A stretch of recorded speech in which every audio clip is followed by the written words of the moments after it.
Welcome to Black Wealth Weekly Podcast, where you can find different guests being interviewed by me, Shaniqua Nicole, the Millennial Money Maven, every single week, where we will be breaking down how they got into their respective industries and are creating wealth for their families. You don't want to miss an episode, so hit the bell and tune in.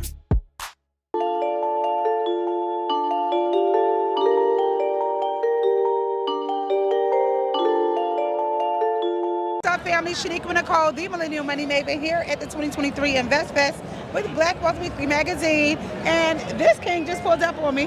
What's going on, King? What's your name and what do you do? I'm doing well. My name is Madu, or I go by Madu on social media, but Oge Madu from Nigerian descent, born and raised in Houston, Texas, and excited to do this interview with you. Awesome. So you're here at InvestFest. How's it been for you this weekend? It's been great. This is actually my first time coming out here. Obviously, I've known about, EYL and Rashad and Troy for a long time, but to be able to see the event that they put together, to hear from other people who have actually come in the past and say like how it's grown, it's been very inspirational as an entrepreneur, and to see something like this being put together for our people. 20,000 people. Right. It is beautiful, inspiring. Oh my gosh, it's really been a super dope weekend. I love it. What's been your favorite talk or favorite thing this weekend? I would say I went to the Zillow speech yesterday with Andre Haynes, Brian with Mobile Home Investing, and Nicole Purdy, and they're just talking about how they were able to, use their different experiences within real estate and how they were able to, grow their real estate portfolios just through that. So that was a very inspirational talk. And then obviously seeing Xavier Miller with Millionaire Mindset Podcast, how they were able to kind of like bring the crowd out within that live interview has been great as well. Yeah, super dope. I love it. So tell me a little bit about it, what it is that you do. So I am a mortgage lender, so I'm able to, pretty much I'm licensed right now in Texas and Florida, but I have the capability, if you are purchasing an investment property, to do all 50 states. Okay. I've been investing in real estate for since 2014, buying rentals, fix and flip properties, doing Airbnb. So I've kind of like touched a lot within the industry. But to be able to help more people, I felt like a good kind of like vertical would be becoming a mortgage lender. And so it gives me an opportunity to really help a lot of our people and like explain how, like how you can be able to actually buy a house, because a lot of people don't understand. I'm not going to say it's easy to buy a house, but there's processes where you might have thought you can't qualify that you can qualify for. I do think buying a house and home ownership is a lot more achievable than people think it is. Right. And I don't know why people have such a mental block about it. But what would you say are like the main factors in being able to buy a house? Like, how many years of work experience? How much money should I have saved up? What does a new homeowner look like? Yeah, so if you're looking to buy a house, especially if you are looking to buy a house that you're living in, there are multiple different options where you can put as low as 3% down, 3 to 5% range, unless you're a veteran, and then you can be, 0% down. But usually what we look at as a lender to get you pre-approved is 2 years work experience. So if you're a W-2 employee, that's literally the best that you can do for whatever reason. The banking guidelines, they don't like the self-employed people. I mean, it's not that they don't like it, they just make it harder. They don't. Listen, let me tell you. I had a lender tell me it would be better if I worked a job and made $60,000 versus making several $100,000 in my business as an entrepreneur. Right. You have to have a 730 credit score as an entrepreneur. You can have like a 630 as a W-2 employee. What? So this kind of like tailor back to that.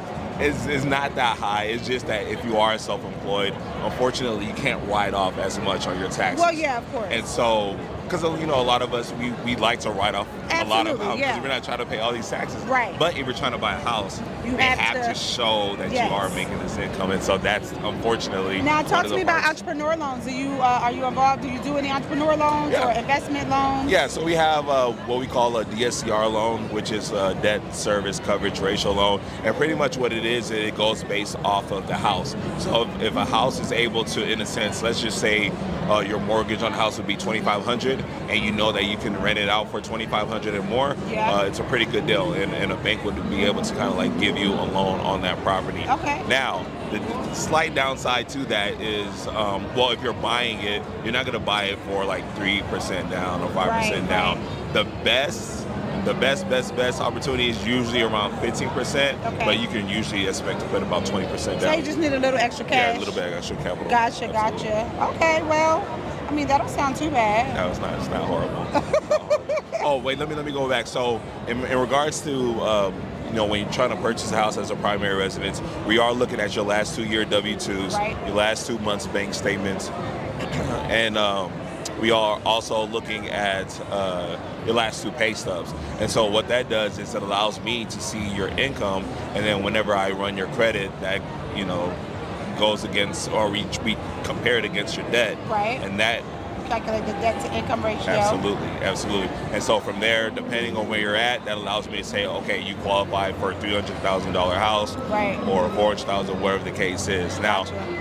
if you're at that limit, I don't recommend hitting that limit. I would What's the prefer. limit? No, I'm just saying, like, say if I say that you can only qualify for 300,000, don't try to.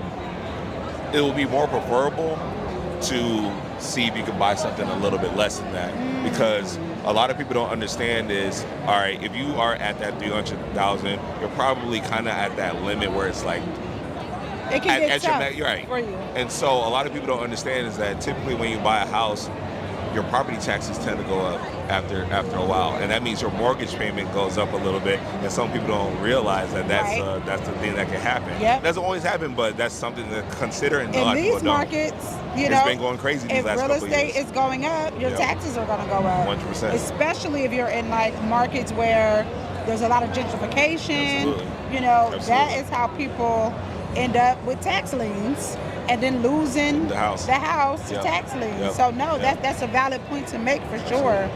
I got it, love it. So I think you said you do a little bit of educating. Yeah. Tell me a little bit about how you help people get into their mortgages or homes.